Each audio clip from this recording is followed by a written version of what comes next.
ಇವತ್ತು ನಾವು ಆಸಾಂನ ಒಂದು ಹಾರರ್ ಸ್ಟೋರಿಯ ಬಗ್ಗೆ ನೋಡೋಣ. ಇಲ್ಲಿ ಏನಾಗುತ್ತದೆ ಅಂದರೆ, ಇದು ಒಂದು ಆಸಾಂನ ಹಳ್ಳಿಯಾಗಿದೆ. ಅಲ್ಲಿ ಎಲ್ಲಿ ನೋಡಿದರೂ ಕಾಫಿಯ ತೋಟಗಳಿವೆ. ಆ್ಯಂಡ್ ಆ ಒಂದು ಹಳ್ಳಿಯಲ್ಲಿ ರಾಘವ್ ಎನ್ನುವ 15 ವರ್ಷದ ಬಾಲಕ ಇರ್ತಾನೆ, ಮೀನ್ಸ್ ಹುಡುಗ. ಆ್ಯಂಡ್ ಅವನ ಫ್ರೆಂಡ್ಸ್ ಆ್ಯಂಡ್ ಎಲ್ಲರೂ ಸೇರಿ ಡೈಲಿ ಸಂಜೆ 6:30 7 ಗಂಟೆವರೆಗೆ ವಾಕಿಂಗ್ಗೆ ಅಂತ ಡೈಲಿ ಹೋಗ್ತಾ ಇರ್ತಾರೆ. 4 5 ದಿನ ಹೋದ್ಮೇಲೆ ಏನಾಗುತ್ತದೆ ಅಂದರೆ, ಒಂದಿನ ರಾಘವ್ ಏನು ಮಾಡ್ತಾನೆ ಅಂದರೆ, ಮಲ್ಕೊಂಡಿರ್ತಾನೆ. ಅವನು ಎದ್ದಿರೋದಿಲ್ಲ. ಹೊರಗಿನಿಂದ ಅವರ ಫ್ರೆಂಡ್ಸ್ ಅವನನ್ನು ಕರೆಯುತ್ತಾರೆ.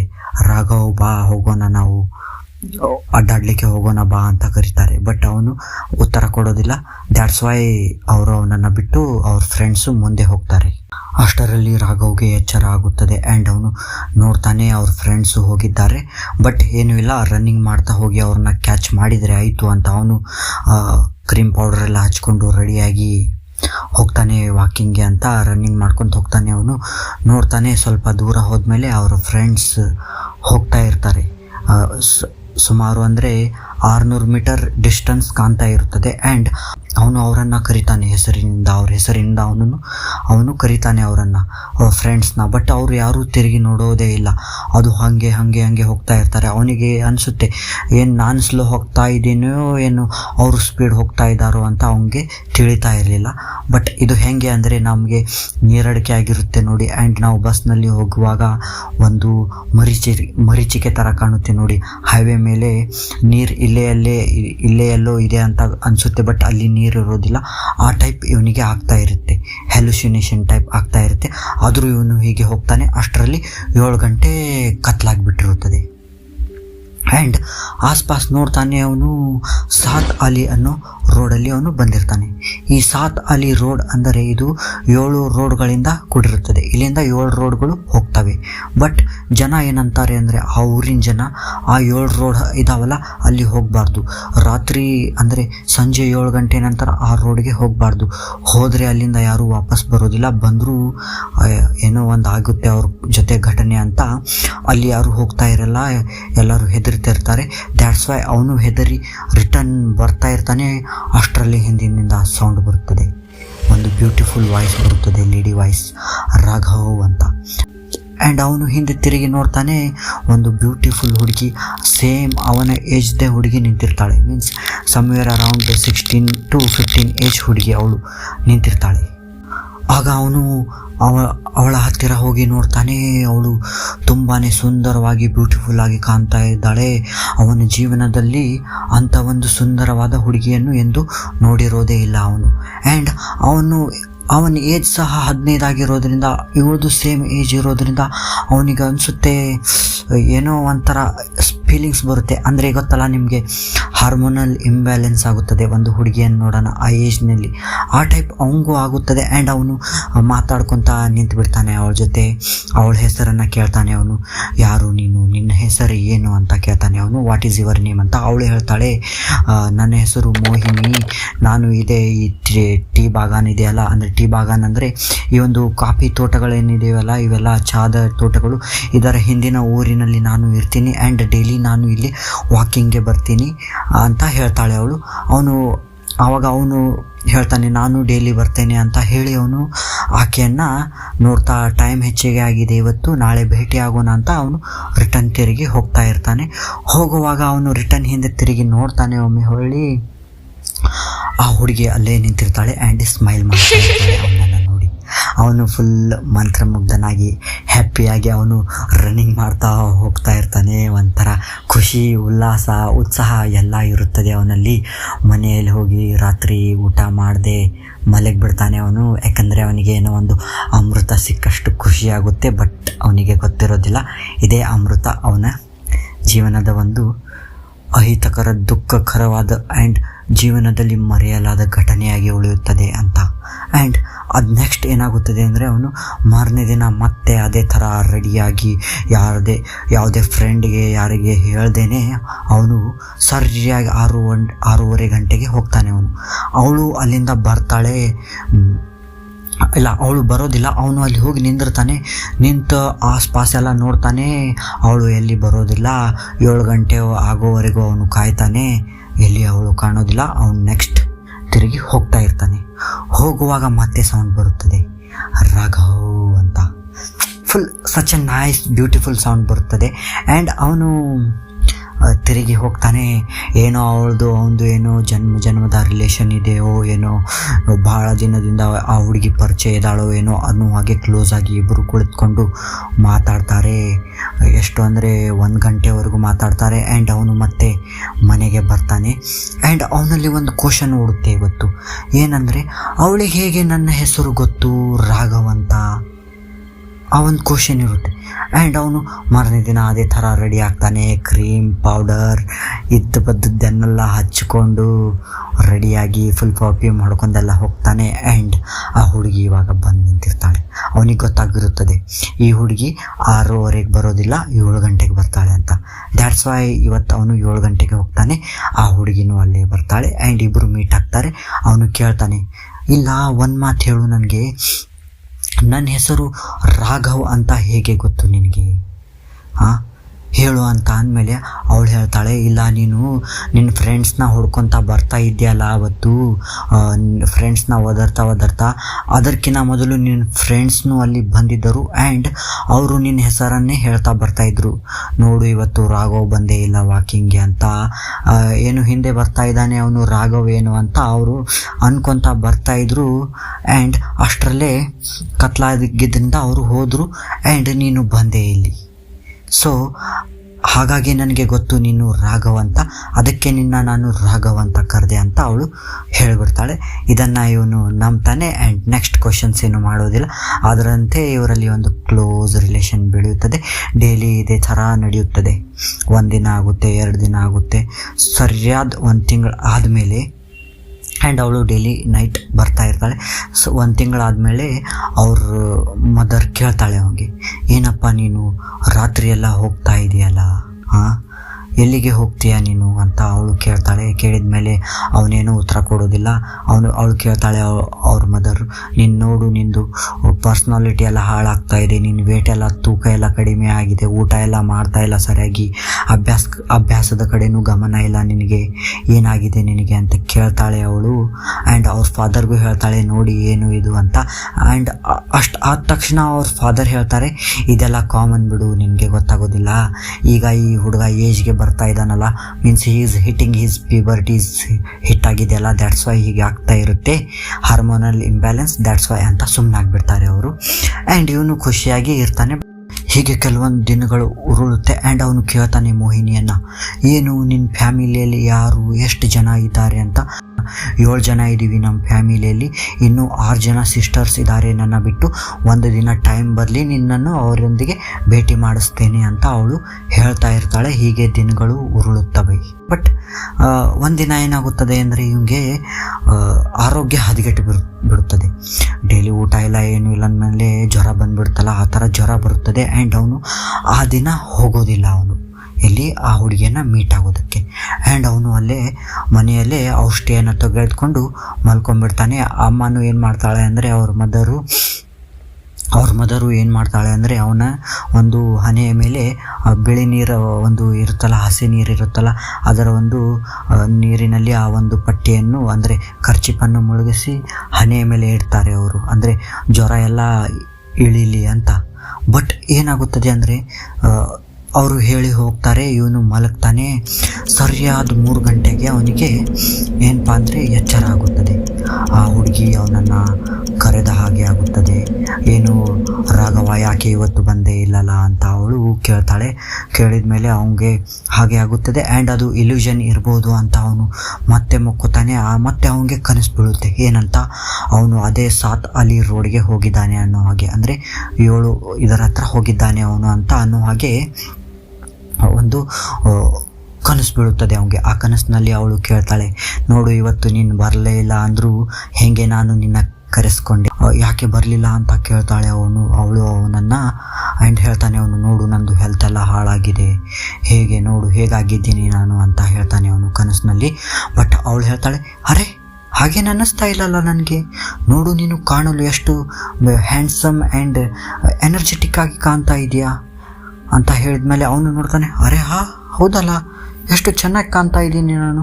ಮೊದಲು ನನಗೆ ಫೀವರ್ ಎಲ್ಲ ಇದೆ ಅಂತ ಅನಿಸ್ತಾ ಇದ್ದು, ಬಟ್ ಇವಾಗ ಫೀವರ್ ಎಲ್ಲ ಹೋಗಿಬಿಟ್ಟಿದೆ ಅಲ್ಲ ಅಂತ ಅವನು ಥಿಂಕ್ ಮಾಡ್ತಾನೆ. ಆ್ಯಂಡ್ ಅವನು ಹೇಳ್ತಾನೆ ಅವಳಿಗೆ. ಆವಾಗ ಆ ಹುಡುಗಿ ಹೇಳ್ತಾಳೆ, ಇಲ್ಲಪ್ಪ ಹಿಂಗೆ ಏನಂದರೆ ನೀನು ನನ್ನ ಜೊತೆ ಸದಾ ಇದ್ದರೆ ನಿನ್ನ ಹೆಲ್ತ್ ಗಟ್ಟಿಯಾಗಿರುತ್ತದೆ, ನೀನು ನನ್ನಿಂದ ದೂರ ಇದ್ದರೆ ನಿನ್ನ ಹೆಲ್ತ್ ಹಾಳಾಗುತ್ತದೆ. ದ್ಯಾಟ್ಸ್ ವೈ ನಡಿ ನಾವು ಇನ್ನು ಏನು ಮಾಡೋಣ ಅಂದರೆ ಮದುವೆ ಆಗೋಣ ಅಂತ ಅವಳು ಹೇಳ್ತಾಳೆ ಅವನಿಗೆ. ಬಟ್ ಅವನು ಅಂತಾನೆ, ಮದುವೆನಾ? ಅರೆ ನಂದು ಏಜ್ ಆಗೇ ಇಲ್ಲ, ಇನ್ನು ನಂದು 15 ಏಜ್ ಇದೆ, ಅದು ಹೇಗೆ ಸಾಧ್ಯ ಮದುವೆ ಆಗಲು ಅಂತ ಅವನು ಹೇಳ್ತಾನೆ. ಆಗ ಆ ಹುಡುಗಿ ಹೇಳ್ತಾಳೆ, ಇಲ್ಲಪ್ಪ ರಾಘವ, ನಾವೇನು ಮಾಡೋಣ ಅಂದರೆ ಯಾರಿಗೂ ಆಗದೇ ಇರೋ ಹಾಗೆ ಮದುವೆಯನ್ನು ಆಗೋಣ. ನಾಳೆ ಏನಪ್ಪ ಅಂದರೆ ನನ್ನ ಒಂದು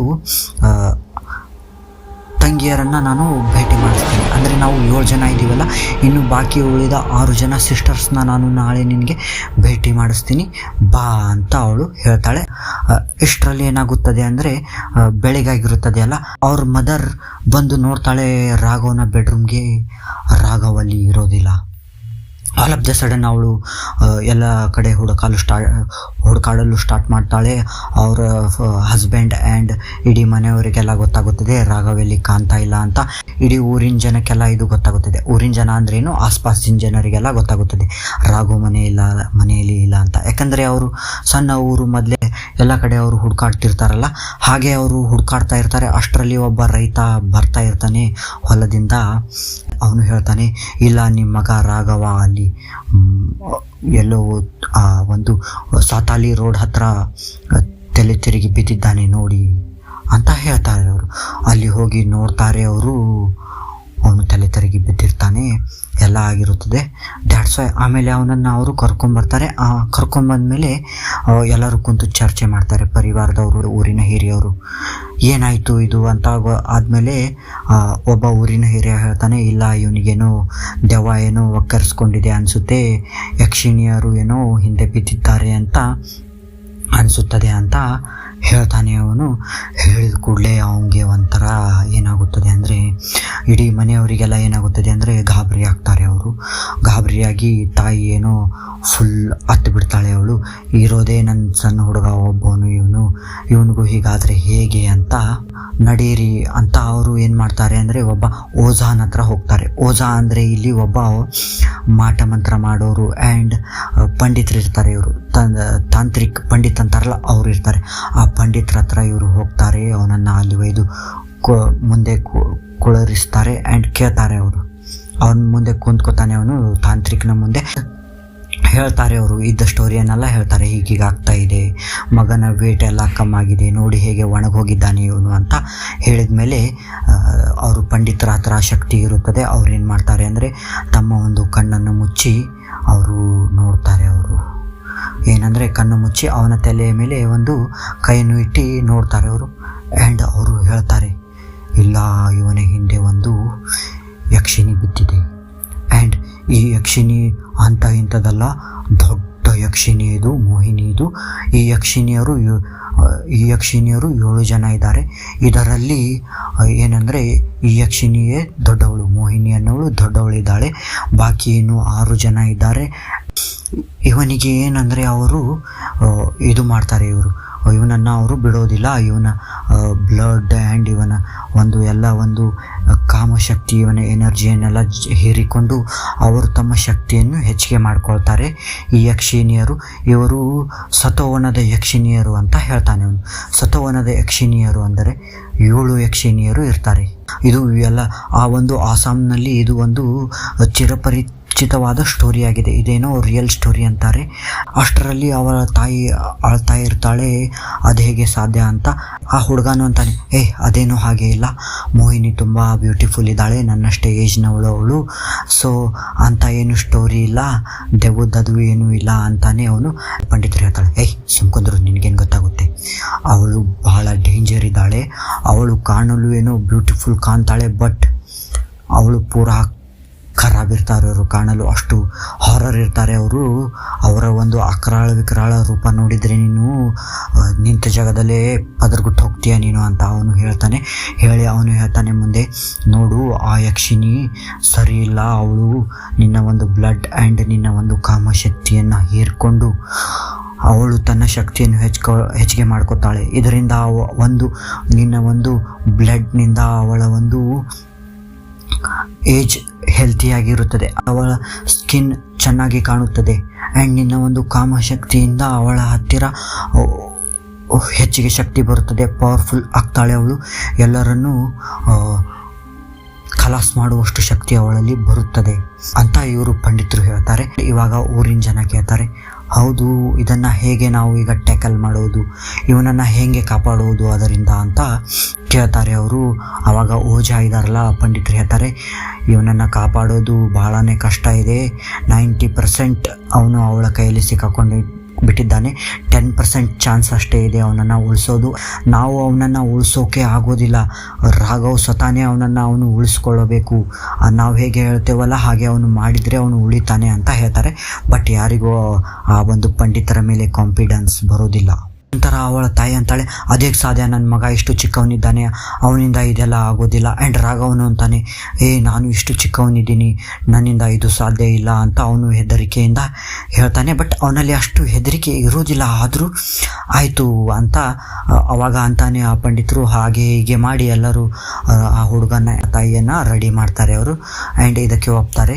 ಆವಾಗ ಪಂಡಿತರು ಹೇಳ್ತಾರೆ, ಇಲ್ಲ ಹಿಂಗೆ ಮೋಹಿನಿಯರಲ್ಲಿ 7 ಮೋಹಿನಿಯರು ಇರ್ತಾರೆ.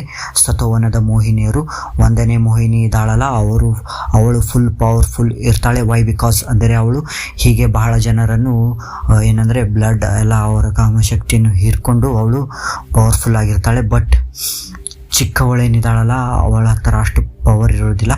ದ್ಯಾಟ್ಸ್ ವೈ ನೀನೇನು ಮಾಡಬೇಕಂದ್ರೆ ಅಲ್ಲಿ ಹೋಗಬೇಕು.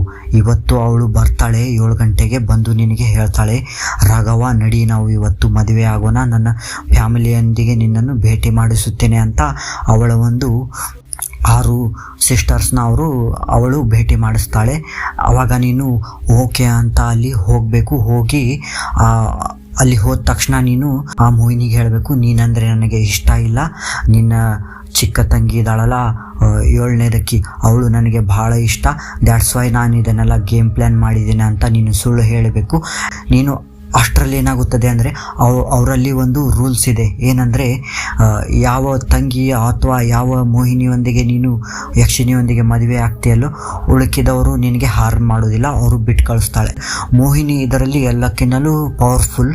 ಆ್ಯಂಡ್ ಇವಳು ಚಿಕ್ಕವಳಿದ್ದಾಳಲ್ಲ, ಚಿಕ್ಕ ಮೋಹಿನಿ ಏನಿರ್ತಾಳಲ್ಲ 7ನೇದಕ್ಕಿ, 7ನೇ ಯಕ್ಷಿಣಿ, ಅವಳು ಅಷ್ಟು ಪವರ್ಫುಲ್ ಇರೋದಿಲ್ಲ, ಅವಳಿಗೆ ಯಾರೂ ಸಿಕ್ಕಿರೋದಿಲ್ಲ. ದ್ಯಾಟ್ಸ್ ವೈ ನಾನು ಅಲ್ಲಿಗೆ ಆ ಟೈಮಿಗೆ ಬರ್ತೀನಿ. ಈ 6 ಜನ ಆ ಒಂದು ಯಕ್ಷಿಣಿಯನ್ನು ಬಿಟ್ಟು ಹೋದಾಗ, ಸಣ್ಣ ಯಕ್ಷಿಣಿಯನ್ನು ಬಿಟ್ಟು ಹೋದಾಗ ನಾನು ಬಂದು ಅವಳನ್ನು ವಶ ಮಾಡ್ಬೋದು. ದೊಡ್ಡ ಯಕ್ಷಿಣಿ ಆದರೆ ಅವಳನ್ನು ನಾನು ವಶ ಮಾಡೋಕ್ಕೆ ಆಗೋದಿಲ್ಲ ಅಂತ ಹೀಗೆಲ್ಲ ತಿಳಿಸಿ ಹೇಳಿದ ಮೇಲೆ ಅದರಲ್ಲೇ ಒಂದು ಊರಿನ ಒಟ್ಟು ಹಿರಿಯರಲ್ಲಿ ಒಬ್ಬರು ಕುಂತಿರ್ತಾರೆ. ಇಲ್ಲ, ಇದನ್ನು ನಾನು ಮೊದಲು ಯಾರೋ ಮಾಡಿದ್ದಾರೆ, 40 ವರ್ಷದ ಹಿಂದೆ ಇದೇ ಥರ ಒಂದು ಯಕ್ಷಿಣಿಯಿಂದ ನನ್ನ ಮನೆಯಲ್ಲಿನ ಒಂದು ಸದಸ್ಯರನ್ನು ಬಿಡಿಸ್ಕೊಂಬಂದಿದ್ರು ಒಬ್ಬರು ಪಂಡಿತರು ಅಂದಾಗ ಇವ್ರು ಹೇಳ್ತಾರೆ ಪಂಡಿತರು, ಇಲ್ಲಪ್ಪ ಆ ಪಂಡಿತ ನಾನೇ, ಅವಾಗ ನಾನು ಯಂಗ್ ಇದ್ದೆ, ಇವಾಗ ನನಗೆ ಏಜ್ ಆಗಿದೆ, 40 ವರ್ಷದ ಹಿಂದೆ ಮೀನ್ಸ್ 1983-87ರಲ್ಲಿ ಇದೇ ನಾನು ಮಾಡಿದೆ ಅಂತ ಅವರು ಹೇಳ್ತಾರೆ. ಇಲ್ಲಿ ಇನ್ನೊಂದು ನೋಡಿ, ಹೇಗೆ ತಾಂತ್ರಿಕರಿಗೆ ಆ್ಯಂಡ್ ಇವರಿಗೆ ಏಜ್ ಹೆಚ್ಚಿಗೆ ಆಗುತ್ತಲ್ಲೋ ಅವರ ಪವರ್ಫುಲ್ ಶಕ್ತಿ, ಪಂಡಿತರ ಶಕ್ತಿ ಕಮ್ಮಾಗುತ್ತೆ, ಕುಗ್ಗುತ್ತೆ ಅಂತ ಹೇಳ್ತಾರೆ. ದ್ಯಾಟ್ಸ್ ವೈ ಈಗ ಅವರಿಗೆ ಕಂಟ್ರೋಲ್ ಮಾಡೋಕ್ಕೆ ಆಗೋದಿಲ್ಲ ದೊಡ್ಡ ಯಕ್ಷಿಣಿಯನ್ನು. ಇಲ್ಲಿ ರಾಘವ ಅಂತಾನೆ, ನಾನು ಹೇಗೆ ಆ ಯಕ್ಷಿಣಿಯನ್ನು ಕಂಡು ಹಿಡಿಯೋದು, ಚಿಕ್ಕ ಯಕ್ಷಿಣಿಯನ್ನು ಅಂತಾನೆ. ನೋಡು ರಾಘವ, ಪಂಡಿತರು ಹೇಳ್ತಾರೆ, ನೋಡು ರಾಘವ, ದೊಡ್ಡ ಯಕ್ಷಿಣಿ ಇದ್ದಾಳಲ್ಲ ಅವಳು ಎಲ್ಲರವನ್ನು ರಕ್ತ ಹೀರಿ ಅವರ ಒಂದು ಕಾಮಸುಖದಿಂದ ಪವರ್ಫುಲ್ ಆಗಿರ್ತಾಳೆ, ಬ್ಯೂಟಿಫುಲ್ ಕಾಣ್ತಾಳೆ. ಇದೇ ಥರ 6 ಯಕ್ಷಿಣಿಯರೇನಿರ್ತಾರಲ್ಲ ಅವರು ಬ್ಯೂಟಿಫುಲ್ ಕಾಣ್ತಾರೆ. ಬಟ್ ಇವಳು ಎಲ್ಲಕ್ಕಿಂತ ಚಿಕ್ಕವಳು ಇರ್ತಾಳಲ್ಲ ಅವಳು ಕುರೂಪಿಯಾಗಿ ಕಾಣ್ತಾಳೆ, ಅವಳು ಅಷ್ಟು ಬ್ಯೂಟಿಫುಲ್ ಆಗಿ ಕಾಣೋದಿಲ್ಲ. ಅವಳನ್ನು ನೋಡಿದರೆ ನಿನಗೆ ಹೆದರಿಕೆ ಆಗುತ್ತೆ. ಈ 6 ಯಕ್ಷಿಣಿಯರ ನೋಡಿದರೆ ನಿನಗೆ ಮೋಹ ಆಗುತ್ತೆ, ಚಿಕ್ಕವಳನ್ನು ನೋಡಿದರೆ ಹೆದರಿಕೆ ಆಗುತ್ತೆ. ಯಾಕಂದರೆ ಇವಳ ಮಾಯಾಜಾಲದಲ್ಲಿ ಯಾರೂ ಬೀಳೋದಿಲ್ಲ, ಇವಳು ಬ್ಯೂಟಿಫುಲ್ ಇರೋದಿಲ್ಲ. ದ್ಯಾಟ್ಸ್ ವೈ ಅಲ್ಲಿ ಹೋದ್ಮೇಲೆ ನೀನು ಹೇಳಬೇಕು, ನಿನ್ನ ತಂಗಿಯನ್ನು ನಾನು ಮದುವೆ ಆಗ್ತೀನಿ ಅಂತ. ಆವಾಗ ಏನಾಗುತ್ತದೆ ಅಂದರೆ ಅವರು ಈಕೆಯನ್ನು ಬಿಟ್ಟು ಹೋಗ್ತಾರೆ. ಆ್ಯಂಡ್ ಅವಳು ಚಿಕ್ಕವಳು ಏನು ಮಾಡ್ತಾಳೆ ಅಂದರೆ ಒಪ್ಕೊಂಡ್ಬಿಡ್ತಾಳೆ. ಯಾಕೆ ಅಂದರೆ ಅವಳಿಗೆ ಯಾರು ಒಳಗೆ ಆಗ್ತಾ ಇರೋದಿಲ್ಲ ಅಂತ ಹೇಳ್ತಾರೆ. ಸೊ ಇದೆಲ್ಲ ಪ್ಲ್ಯಾನ್ ಪ್ರಕಾರ ಅವನು 7 ಗಂಟೆಗೆ ಹೆದರ್ತಾ ಹೋಗಿ ನಿಂದಿರ್ತಾನೆ ರಾಘವ ಅಲ್ಲಿ. ಅಷ್ಟರಲ್ಲಿ ಆ ಯಕ್ಷಿಣಿ ಅಲ್ಲಿ ಬಂದಿರ್ತಾಳೆ. ಅವಳು ಹೇಳ್ತಾಳೆ, ಬಾ ರಾಘವ, ಹೋಗೋಣ, ಇವತ್ತು ನಾವು ಮದುವೆ ಆಗೋಣ, ನಿನಗೆ ನನ್ನ ಒಂದು 6 ಏನಿದಾರಲ್ಲ ನನ್ನ ಸಿಸ್ಟರ್ಸ್ ಅವರನ್ನು ಭೇಟಿ ಮಾಡಿಸ್ತೇನೆ ಅಂತ ಹೇಳ್ತಾಳೆ. ಹೇಳಿದಾಗ ರಾಘವನಿಗೆ ಕನ್ಫರ್ಮ್ ಆಗುತ್ತೆ ಆ್ಯಂಡ್ ಅವನು ಪದರ್ಕೊಟ್ಟು ಹೋಗ್ಬಿಡ್ತಾನೆ. ಅವನ ಕಣ್ಣು ಹೀಗೆ ನಿಗುರು ನಿಂತ್ಕೊಂಡು ಬಿಡುತ್ತೆ, ಎಲ್ಲ ಕೈ ಕಾಲೆಲ್ಲ ನಡುಗುತ್ತೆ. ಬಟ್ ಅವನು ತೋರಿಸ್ಕೊಡೋದಿಲ್ಲ ಯಾವುದೇ ಥರ ಭಯವನ್ನು. ಅವನಿಗೆ ಕನ್ಫರ್ಮ್ ಆಗುತ್ತೆ ಇದು ಯಕ್ಷಿಣಿ ಅಂತ. ಆ್ಯಂಡ್ ಇವನನ್ನು ಅವರು ಫಾಲೋ ಮಾಡ್ತಾ ಇರ್ತಾರೆ, ಯಾರು ಈ ಪಂಡಿತರು ಆ್ಯಂಡ್ ಅವರು ಊರಿನವರೆಲ್ಲ ದೂರದಿಂದ. ಆ್ಯಂಡ್ ಒಂದು ಸ್ವಲ್ಪ ದೂರ ಆ ಒಂದು ತೋಟಗಳ ಎಂಡ್ಗೆ ಕರ್ಕೊಂಡು ಹೋಗ್ತಾರೆ. ಅವನನ್ನು ಇವಳು ಕರ್ಕೊಂಡು ಹೋಗ್ತಾಳೆ, ಯಕ್ಷಿಣಿ ಯಾರನ್ನು, ರಾಘವನ್ನ ಕರ್ಕೊಂಡು ಹೋಗ್ತಾಳೆ. ಕರ್ಕೊಂಡು ಹೋಗಿ 1-2 ಬಾರಿ ಚಪ್ಪಾಳೆ ಬಡಿತಾಳೆ ಅವಳು. ಅಂತ ಚಪ್ಪಾಳೆ ಬಡಿತಾಳೆ. ಅಷ್ಟರಲ್ಲಿ ಉಳಿದ 6 ಜನ ಯಕ್ಷಿಣಿಯವರು ಕಾಣಿಸ್ಕೋತಾರೆ. ಏನು ಈ 6 ಜನ ಇರ್ತಾರಲ್ಲ, ಇವರು ಕಾಣಲು ಬ್ಯೂಟಿಫುಲ್ ಇರ್ತಾರೆ. ಚಿಕ್ಕವಳು ಕುರುಪಿಯಾಗಿ ಕಾಣ್ತಾ ಇರ್ತಾಳೆ, ಅಷ್ಟೇ ಕ್ರೂರವಾಗಿ ಕಾಣ್ತಿರ್ತಾಳೆ. ಅವಳನ್ನು ನೋಡಿದರೆ ಇವನಿಗೆ ತುಂಬ ಹೆದರಿಕೆ ಆಗುತ್ತೆ ಆ್ಯಂಡ್ ಕನ್ಫರ್ಮ್ ಆಗುತ್ತೆ ಇವಳೇ ಎಲ್ಲಕ್ಕಿಂತ ಚಿಕ್ಕವಳು. ಆ್ಯಂಡ್ ಅವನು ಆಲ್ ಆಫ್ ಸಡನ್ನಾಗಿ ತನ್ನ ಕೈ ಒಂದು ಕಸರ್ಕೊಂಡು, ಇಲ್ಲ ನನಗೆ ನೀನು ಇಷ್ಟ ಇಲ್ಲ, ನನಗೆ ನಿನ್ನ ತಂಗಿ ಚಿಕ್ಕವಳು ಇದ್ದಾಳಲ್ಲ 7ನೇದಕ್ಕೆ, ಅವಳು ಇಷ್ಟ ಅಂತ ಹೇಳ್ತಾನೆ. ಹೇಳಿದ ಮೇಲೆ ಮೋಹಿನಿಗೆ ಏನು ಹೇಳ್ತಾ ಇದೆಯಾ ನೀನು ಅಂತಾಳೆ. ಅಷ್ಟರಲ್ಲಿ ಅವನಂತಾನೆ, ಇಲ್ಲ ಇದೆಲ್ಲ ನಾನು ಪ್ಲ್ಯಾನ್ ಮಾಡಿದೆ, ನನಗೆ ಚಿಕ್ಕವಳಂದರೆ ತುಂಬ ಇಷ್ಟ, that's why I did this plan and ನೀನು ಇಷ್ಟ ಇಲ್ಲ ಅಂತ ಅಂದಮೇಲೆ ಆ ಚಿಕ್ಕವಳು ಫುಲ್ ಖುಷಿಯಾಗಿ ಜಿಗಿದಾಡ್ತಾಳೆ, ನನಗೂ ಫಸ್ಟ್ ಟೈಮ್ ಒಂದು ಚಾನ್ಸ್ ಸಿಕ್ತಲ್ಲ ಅಂತ. ಆ್ಯಂಡ್ ಅವಳು ಬ್ಯೂಟಿಫುಲ್ ಆಗ್ಬೋದಲ್ಲ, ಇದರಿಂದ ಅವಳಿಗೂ ಒಂದು ಎಕ್ಸ್ಪೀರಿಯೆನ್ಸ್ ಹೆಚ್ಚಿಗೆ ಆಗುತ್ತೆ, ಅವಳು ಬ್ಯೂಟಿಫುಲ್ ಆಗ್ಬೋದು, ಅವಳು ಪವರ್ಫುಲ್ ಆಗ್ಬೋದು ಅಂತ ಏನು ಮಾಡ್ತಾಳೆ ಅಂದರೆ ಹಿಗ್ಗಾಮುಗ್ಗ ಜಿಗ್ದಾಡ್ತಾಳೆ, ಖುಷಿಯಿಂದ ಹೇಳ್ತಾಳೆ, ಇಲ್ಲ ಓಕೆ ಅಂತಾಳೆ. ಅವಳು ಫುಲ್ ಖುಷಿ ಆಗಿಬಿಡ್ತಾಳೆ. ಬಟ್ ಈ ಉಳಿದ ಸಿಸ್ಟರ್ಸ್ ಏನಿರ್ತಾರಲ್ಲ ಅವಳ ಮೇಲೆ ಸಿಟ್ಟಾಗಿ ಹೇಳ್ತಾರೆ. ದೊಡ್ಡ ಮೊಯ್ನಿ ಹೇಳ್ತಾಳೆ, ಏಯ್ ಸುಮ್ಕೊಂಡ್ರು, ನಿನಗೆಲ್ಲ ಗೊತ್ತಾಗೋದಿಲ್ಲ ಅಂತ ಹೇಳ್ತಾಳೆ. ಬಟ್ ಅವಳೇನು ಕೇಳೋಕ್ಕೆ ತಯಾರಿಲ್ಲ ಚಿಕ್ಕವಳು. ಇವ್ರೇನು ಮಾಡ್ತಾರೆ, ಇವರಲ್ಲೇ ಜಗಳ ಆಗಬಾರ್ದು ಅಂತ ಆ ಒಂದು ಚಿಕ್ಕವಳನ್ನು ಬಿಟ್ಟು ಅವರು ಹೋಗ್ಬಿಡ್ತಾರೆ.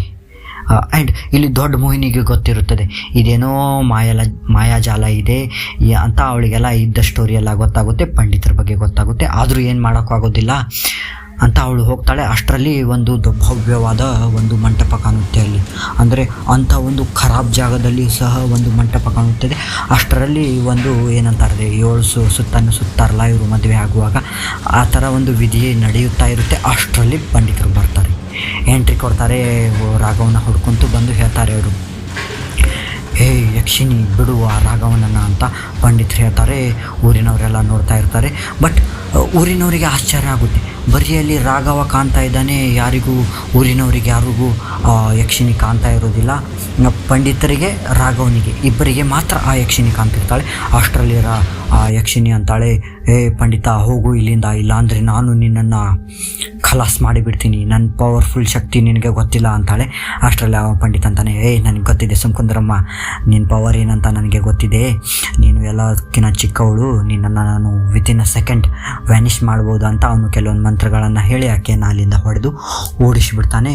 ಹೀಗೆ ರಾಘವನನ್ನು ಅವರು ಕಾಪಾಡ್ಕೊಂಡು ಏನಾಗುತ್ತದೆ ಅಂದರೆ ನೆಕ್ಸ್ಟ್ ಅವನು ಅಂತಾನೆ, ಅಲ್ಲಿ ಒಂದು ಗಿಡ ಇರುತ್ತದೆ. ಆ ಗಿಡಕ್ಕೆ ಏನು ಮಾಡ್ತಾರೆ ಅಂದರೆ ಪಂಡಿತರು ಒಂದಿಷ್ಟು ದಾರವನ್ನು ಸುತ್ತಾರೆ, ಒಂದು ಏನಪ್ಪ ಅಂದರೆ ಮಂದಿರವನ್ನು ಕಟ್ತಾರೆ. ಆ್ಯಂಡ್ ಪಂಡಿತರು ಹೇಳ್ತಾರೆ ಊರಲ್ಲಿ, ನೋಡಿ ವರ್ಷಾನುಗಟ್ಟಲೆ ಇಲ್ಲಿ ನೀವೇನು ಮಾಡಬೇಕಂದ್ರೆ ಪೂಜೆ ಪುನಸ್ಕಾರಗಳನ್ನು ಮಾಡಬೇಕಾಗುತ್ತದೆ. ವೈ ಬಿಕಾಸ್ ಅಂದರೆ ಆ ಯಕ್ಷಿಣಿಯರು ಸ್ವಲ್ಪ ಮಟ್ಟಿಗೆ ಇವಾಗ ಹೋಗಿದ್ದಾರೆ, ಬಟ್ ಅವರು ಪೂರ್ತಿಯಾಗಿ ಹೋಗಿಲ್ಲ, ಮತ್ತು ಸ್ವಲ್ಪ ದಿನ ಆದಮೇಲೆ ಅವರು ಬರ್ತಾರೆ. ದ್ಯಾಟ್ಸ್ ವೈ ನೀವು ಇಲ್ಲಿ ಪೂಜೆಯನ್ನು ಮಾಡಬೇಕು ಅಂತ ಹೇಳ್ತಾರೆ. ಆದರೆ ನೋಡಿ ಇಲ್ಲಿ ಟ್ವಿಸ್ಟ್ ಏನಂದರೆ, ಇಷ್ಟೆಲ್ಲ ಆಗುತ್ತೆ ಆದಮೇಲೆ ಬರ್ತಾ ಇರ್ತಾರೆ ಎಲ್ಲರೂ ಊರಿಗೆ ಮರಳಿ. ಅಷ್ಟರಲ್ಲಿ ಏನಾಗುತ್ತದೆ ಅಂದರೆ ಪಂಡಿತರು ತೀರೋಗ್ಬಿಡ್ತಾರೆ. ಎಲ್ಲರಿಗೂ ಸಡನ್ ಶಾಕ್ ಆಗುತ್ತದೆ. ಆ್ಯಂಡ್ ಗೊತ್ತಾಗುತ್ತದೆ ಊರಿನವರಿಗೆ, ಇಲ್ಲ ಇವರು 40 ವರ್ಷಗಳ ಹಿಂದೆ ಏನು ಒಬ್ಬ ಹುಡುಗನನ್ನು ಇಲ್ಲಿಂದ ಪಾರು ಮಾಡಿದರು. ಆ್ಯಂಡ್ ಇದು ಸೆಕೆಂಡ್ ಹುಡುಗ ಇರೋದ್ರಿಂದ ಅವರು ಒಂದು ರಿವೆಂಜನ್ನು ತೊಗೋತಾರೆ. ಇವರು ಹೇಗೆ ಪಂಡಿತರು ಆ ಯಕ್ಷಿಣಿಯರ ಮೇಲೆ ರಿವೆಂಜ್ ತೊಗೊಂಡ್ರಲ್ಲ, ಇವರು ಹಾಗೆ ರಿವೆಂಜ್ ತೊಗೋತಾರೆ. ಇವಾಗಲೂ ಈ ಪ್ರದೇಶ ಅಲ್ಲಿ ಇದೆ, ಈ ಆಸಾಮ್ನಲ್ಲಿ ಇಂಥ ಸ್ಟೋರಿಗಳು, ಯಕ್ಷಿಣಿಯರ ಸ್ಟೋರಿಗಳು ಫುಲ್ ಫೇಮಸ್ ಆಗಿದೆ. ಬಟ್ ಏನಂದರೆ ಇದು ನಮ್ಮ ಒಂದು ಡಿಕೋಡಿಂಗ್ ಚಾನಲ್ ಆಗಿರೋದ್ರಿಂದ ಇದು ಸ್ಟೋರಿ ಏನೋ ಹಾರರ್ ಆಗಿದೆ, ಬಟ್ ನನಗೆ ರಿಯಾಲಿಟಿ ನೋಡಿದರೆ ಹಾಗೇನು ಅನ್ನಿಸ್ತಾ ಇಲ್ಲ. ವೈ ಬಿಕಾಸ್ ಅಂದರೆ ನೋಡಿ ನಮ್ಮ ಇಂಡಿಯಾದ ಒಂದು ಮ್ಯಾಪ್ ನೋಡಿ. ಇವಾಗ ಏನಂದರೆ ಮೇಲೆ ಏನಿದೆ ಅಂದರೆ ಜಮ್ಮು ಕಾಶ್ಮೀರ, ಸೈಡಲ್ಲಿ ರಾಜಸ್ಥಾನ ಆ್ಯಂಡ್ ಅದರ ಕೆಳಗೆ ಗುಜರಾತ್ನ ಈಚೆ ಕಡೆ ಗೋವಾ ಕೆಳಗೆ ನಮ್ಮ ಕರಾವಳಿ ಪ್ರದೇಶಗಳು ಇರ್ತಾವಲ್ಲ, ಇವೆಲ್ಲ ಇದ್ದಾವೆ. ಮಂಗಳೂರು, ಕಾರವಾರ, ಇವೆಲ್ಲ ಮುರುಡೇಶ್ವರ ಇವೆಲ್ಲ ಇದ್ದಾವೆ. ಇದರ ಕೆಳಗೆ ಬರುತ್ತೆ ಕೇರಳ ಆದಮೇಲೆ ತಮಿಳ್ನಾಡು ಆದಮೇಲೆ ಈಚೆ ಕಡೆ ಬರುತ್ತೆ ವೆಸ್ಟ್ ಬೆಂಗಾಲ್ ಆದಮೇಲೆ ಏನಪ್ಪ ಅಂದರೆ ಮೇಲ್ಗಡೆ ಈ ಸೈಡೆಲ್ಲ ಅಸ್ಸಾಂ, ಮಿಜೋರಾಂ, ಮೇಘಾಲಯ, ಈ ಥರ ಒಂದು ಚೈನ್ ಇದೆ, ರೌಂಡ್ ಚೈನ್ ಇದೆ. ಆ್ಯಂಡ್ ಇದೆಲ್ಲ ಬಾರ್ಡರ್ ರೂಟ್ ಆಗಿದೆ. ಸೊ ಈಚೆ ಕಡೆ ಏನಂದರೆ ಟೆರರಿಸಮ್ ಏನಿದೆಯಲ್ಲ, ಇದು ಈ ಸೈಡಿಂದ ಬರುತ್ತದೆ. ಎಲ್ಲಿಂದ ಅಂದರೆ ನಮ್ಮ ಒಂದು ಜಮ್ಮು ಕಾಶ್ಮೀರಿಂದ ಡೈರೆಕ್ಟ್ ಫಂಡಿಂಗ್ ಆಗುತ್ತೆ ಪಾಕಿಸ್ತಾನದಿಂದ. ಬಟ್ ಈ ಒಂದು ಪಂಜಾಬ್ ಆ್ಯಂಡ್ ಏನಿದಾವಲ್ಲ ರಾಜಸ್ಥಾನ, ಕೇರಳ, ಇಲ್ಲೆಲ್ಲ ಏನಂದರೆ ಜನ ಸ್ವಲ್ಪ ಪವರ್ಫುಲ್ ಇದ್ದಾರೆ. ಸ್ವಲ್ಪ ಅಂದರೆ ಏನು, ಗಟ್ಟಿಯುತವಾದ ಜನ ಇದ್ದಾರೆ. ಆ್ಯಂಡ್ ಅವರು ಒಂದು ಬಾರ್ಡರ್ಗೆ ಹೋಗಿ ಸೈನ್ಯದಲ್ಲಿ ಸೇರ್ತಾರೆ. ದ್ಯಾಟ್ಸ್ ವೈ ಅಲ್ಲಿನ ಜನರನ್ನು, ಈ ಬಾರ್ಡರ್ನ ಜನರನ್ನು ಹಾಳು ಮಾಡಬೇಕಂತ ಅಲ್ಲಿ ಒಂದು ಡ್ರಗ್ ಮಾಫಿಯಾ ನಡೀತಾ ಇದೆ. ನೀವು ನೋಡ್ಬೋದು ಪಂಜಾಬ್, ಜೈಪುರ್, ಕೋಟಾ, ಜೈಸಲ್ಮೇರ್. ನೆಕ್ಸ್ಟ್ ಏನಂದರೆ ಜೈಪುರದ ಒಂದು ಸ್ಟೋರಿ ನೋಡೋಣ. ಜೈಪುರ್ ಅಂದರೆ ಈ ಜೈಪುರ್ ಕೋಟಾದಲ್ಲಿ ಜನ ಸಾಯ್ತಾ ಇರೋದಾರಲ್ಲ ಸ್ಟೂಡೆಂಟ್ಸ್, ಆ ಒಂದು ಸ್ಟೋರಿ ಹೇಳ್ತೀನಿ. ಇದು ಕರ್ಣ ಪಿಶಾಚಿಯ ಮೇಲೆ ಆಗಿದೆ, ಆ್ಯಂಡ್ ನೋಡಿ ಗೆಳೆಯರೆ, ದ್ಯಾಟ್ಸ್ ವೈ ನಾನು ಹೇಳ್ತಾ ಇದ್ದೀನಿ, ಇದೇನೂ ಅಲ್ಲ, ಇದು ಆಲ್ಕೋಹಾಲಿಕ್ ಡ್ರಗ್ ಎಫೆಕ್ಟ್ ಅಂತ ನನಗೆ ಅನ್ನಿಸ್ತಾ ಇದೆ. ಅಲ್ಲಿ ಜನರಿಗೆ ಅವರು ಏನಂದರೆ ಡ್ರಗ್ಸ್ನ ಕೊಡ್ತಾರೆ. ಈ ಚೀನಾದವರು, ಈ ಕೇರಳ ಸೈಡೆಲ್ಲ ಏನು ಮಾಡ್ತಾರೆ ಅಂದರೆ ಕೇರಳದ ಮುಖಾಂತರ ಅಂದರೆ ಈ ಒಂದು ಶ್ರೀಲಂಕಾದ ಮುಖಾಂತರ ಇಲ್ಲಿ ಡ್ರಗ್ಸ್ ಪಾರ್ಸಲ್ ಮಾಡುತ್ತೆ. ಪಶ್ಚಿಮ ಬಂಗಾಳದಲ್ಲಿ ಆ ಕಡೆಯಿಂದ ಬರುತ್ತದೆ, ಡೈರೆಕ್ಟ್ ಬಾಂಗ್ಲಾದೇಶದಿಂದ ಬರುತ್ತದೆ, ಈ ಕಡೆ ಪಾಕಿಸ್ತಾನದಿಂದ ಬರುತ್ತದೆ. ಆ್ಯಂಡ್ ಗೋವಾದಂಕ್ರಿ ನಿಮಗೆ ಗೊತ್ತೇ ಇದೆ, ಎಲ್ಲ ಪಬ್ಲಿಕಲ್ಲಿ ಇದೆ. ದ್ಯಾಟ್ಸ್ ವೈ ಈ ಎಷ್ಟು ಪ್ರದೇಶಗಳಿವೆಯಲ್ಲ ಅಲ್ಲಿಂದ ಅಷ್ಟೇ ನಿಮಗೆ ದೆವ್ವದ ಸ್ಟೋರಿಗಳು ಕಾಣಲು ಸಿಗುತ್ತವೆ. ಮೀನ್ಸ್ ದೆವ್ವ ಎಲ್ಲಿ ಇರುತ್ತೆ ಅಂದರೆ ನಾವು ಹೇಳ್ತೇವೆ ಕೇರಳ, ರಾಜಸ್ಥಾನ, ಗುಜರಾತು, ಮತ್ತು ಏನಿದು ನಮ್ಮದು ಪಶ್ಚಿಮ ಬಂಗಾಳು, ಅಸ್ಸಾಂ, ಮಿಜೋರಾಂ ಅಂತ ಹೇಳ್ತೇವೆ ನಾವು. ದ್ಯಾಟ್ಸ್ ವೈ ಗೈಸ್, ನನಗಿದೇನೋ ಸುಳ್ಳು ಅನ್ನಿಸುತ್ತೆ, ಅದಕ್ಕೆ ನಾನು ಹೇಳಿದೆ. ಇನ್ನು ಈ ರಾಘವನ ಸ್ಟೋರಿ ನೋಡಿದ್ರೆ ಆ ಹುಡುಗನಿಗೆ ಏನೋ ಅಂದರೆ ಗಾಂಜಾ ಅಥವಾ ಏನೋ ಎದ್ರದೋ ಒಂದು ಆಲ್ಕೋಹಾಲ್ ಇಫೆಕ್ಟ್ ಇರಬೇಕು ಅನಿಸುತ್ತದೆ. ಯಾಕಂದರೆ ನೋಡಿ, ಅವನು ಫ್ರೆಂಡ್ಸ್ ಜೊತೆ ಕತ್ತಲಾಗೋ ಮೊದಲು ಹೋಗ್ತಾ ಇರ್ತಾನೆ. ಆ್ಯಂಡ್ ಅಲ್ಲಿ ಕದ್ದು ಮುಚ್ಚಿ ಈ ಗಾಂಜಾವನ್ನು ಬೆಳೀತಾರೆ ಅಂತ ಕೆಲವೊಂದು ಸುದ್ದಿಗಳು ಬರ್ತಾ ಇವೆ ಈಗೀಗ ಮೀಡಿಯಾದಲ್ಲಿ. ಪಂಜಾಬ್ನಲ್ಲಿ ಇರ್ಬೋದು, ಇದೆಲ್ಲ ನೋಡ್ಬೋದು ನಾವು. ದ್ಯಾಟ್ಸ್ ವೈ ಅವರು ಅದರಲ್ಲಿ ಮುಳುಗಿದ್ರು. ಆ್ಯಂಡ್ ರಾಘವ ಹೆಲ್ಯುಸಿನೇಷನ್ ಅಂದರೆ ಕನಸು ಬಿದ್ದಿತ್ತು ಅಂತ ಹೇಳಿದೆಯಲ್ಲ, ಅವನು ರಾಘವ ಅಲ್ಲಿ ಹೋಗಿದ್ದ ನೋಡಿ. ಆವಾಗ ಅಲ್ಲಿ ಹೋಗಿದ್ದ ಅವನು, ಅಲ್ಲಿ ಬಿದ್ದಿದ್ದನ್ನು ನೋಡಿ ಆ ರೈತ ಹೇಳ್ತಾನೆ ರಾಘವ ಇಲ್ಲಿ ಬಿದ್ದಿದ್ದಾನೆ ಅಂತ. ಅಂದರೆ ನೋಡಿ, ಅವನು ಡ್ರಗ್ನ ರಾತ್ರಿ ಏನಾಗಿದೆ ಅಂದರೆ ಅವನಿಗೆ ಜ್ವರ ಬಂದರೂ ಹೋಗೋಕ್ಕೆ ಆಗಿಲ್ಲ, ಆದರೂ ಅವನು ಅಲ್ಲಿ ಹೋಗಿ ಡ್ರಗ್ಸ್ ತೊಗೊಂಡ್ಮೇಲೆ ಅವನಿಗೆ ಆ ಒಂದು ಪವರ್ ಎನರ್ಜಿ ಬರುತ್ತದೆ. ಇದೇನು ನನಗೆ ಹೆಲ್ಯುಸಿನೇಷನ್ ಅನಿಸುತ್ತದೆ ಗೈಸ್. ಸೊ ಮೆಂಟಲ್ ಇಲ್ನೆಸ್ ಇದು ಇರೋದ್ರಿಂದ ಇದೇನೂ ಇಲ್ಲ ಅಂತ ನನಗೆ ಅನಿಸುತ್ತಿದೆ. ಬಟ್ ಈ ಸ್ಟೋರಿ ಇದೆ ಅಂತ ಹೇಳ್ತಾರೆ. ಈ ನಮ್ಮ ಚಾನಲನ್ನು ನೋಡೋರು ಎರಡು ಥರ ಜನ ಇರ್ತಾರಲ್ಲ, ಒಬ್ಬರು ಬಿಲೀವ್ ಮಾಡ್ತಾರೆ, ಇನ್ನೊಬ್ಬರು ಬಿಲೀವ್ ಮಾಡೋದಿಲ್ಲ, ನನ್ನಂಥವ್ರು ಬಿಲೀವ್ ಮಾಡೋದಿಲ್ಲ. ಆ್ಯಂಡ್ ನಡ್ರಕ್ಕೆ ಇರ್ತಾರೆ ಕೆಲವು ಜನರು, ಅತ್ತಾಗೂ ಇತ್ತಾಗೂ. ದ್ಯಾಟ್ಸ್ ವೈ ಗೈಸ್, ನಂಬೋದು ಬಿಡೋದು ನಿಮ್ಮ ಮೇಲೆ ಬಿಟ್ಟಿದ್ದು. ನನ್ನ ಒಂದು ಸ್ಟೋರಿ ರಿಯಾಲಿಟಿಯನ್ನು ಹೇಳೋದು ಮೊದಲಿಗೆ ನಾನು ಏಕೆ ಸ್ಟೋರಿ ಹೇಳ್ತೇನೆ ಅಂದರೆ ನಿಮಗೆ ಕ್ಯೂರಿಯಾಸಿಟಿ ಹುಟ್ಟಬೇಕು. ಆ್ಯಂಡ್ ಲಾಸ್ಟಿಗೆ ನಾನು ಅದನ್ನು ಡಿಕೋಡ್ ಯಾಕೆ ಮಾಡ್ತೀನಿ ಅಂದರೆ ರಿಯಾಲಿಟಿ ನಿಮಗೆ ಗೊತ್ತಾಗಬೇಕು. ನಾವು educated peoples. That's why guys, ಇಂಥದ್ದೇ ನೆಕ್ಸ್ಟ್ ಅಂದರೆ ನಾವು ಕರ್ಣಪಿಶಾಚಿಯ ಬಗ್ಗೆ ನೋಡೋಣ. ಅದರಂತೆ ನಾವು ನೆಕ್ಸ್ಟ್ ಬ್ರಹ್ಮರಾಕ್ಷಸದ ಬಗ್ಗೆ ನೋಡೋಣ. ಈ ಯಕ್ಷಿಣಿಯ ಸ್ಟೋರಿ ಎಷ್ಟು ಎನರ್ಜೆಟಿಕ್ ಆಗಿದೆಯಲ್ಲ, ಅದೇ ಥರ ಈ ಕರ್ಣಪಿಶಾಚಿನಿ ಆ್ಯಂಡ್ ಬ್ರಹ್ಮರಾಕ್ಷಸ ಇವು ಕೂಡ ಅಷ್ಟೇ ಪವರ್ಫುಲ್ ಆಗಿವೆ, ಕೇಳಲು ತುಂಬ ಎನರ್ಜೆಟಿಕ್ ಆಗಿವೆ. Thank you guys. ಅವೇರ್ನೆಸ್ ಮೂಡಿಸುವುದಷ್ಟೇ ನನ್ನ ಕೆಲಸವಾಗಿದೆ. ಬಾಕಿ ನಂಬೋದು ಬಿಡೋದು ಎಲ್ಲ ನಿಮ್ಮ ಮೇಲೆ ಬಿಟ್ಟಿರೋದು ಗೈಸ್. ನನಗೆ ಒಂದೇ ಒಂದು ಆಸೆ ಅಂದರೆ ನಮ್ಮ ಭಾರತ ಎಜುಕೇಷ್ನಲಿ ಪವರ್ಫುಲ್ ಆಗಿರಬೇಕು. ಆ್ಯಂಡ್ ಗಾಂಜಾ ಡ್ರಗ್ ಮಾಫಿಯಾ ಇವತ್ತರಿಂದೆಲ್ಲ ದೂರ ಆಗಬೇಕು. ಇಡೀ ಜಗತ್ತಿನಲ್ಲಿ ವಿಶ್ವಗುರು ನಂಬರ್ 1 ಆಗಿರಬೇಕು ನಮ್ಮ Bharat guys. Thank you guys.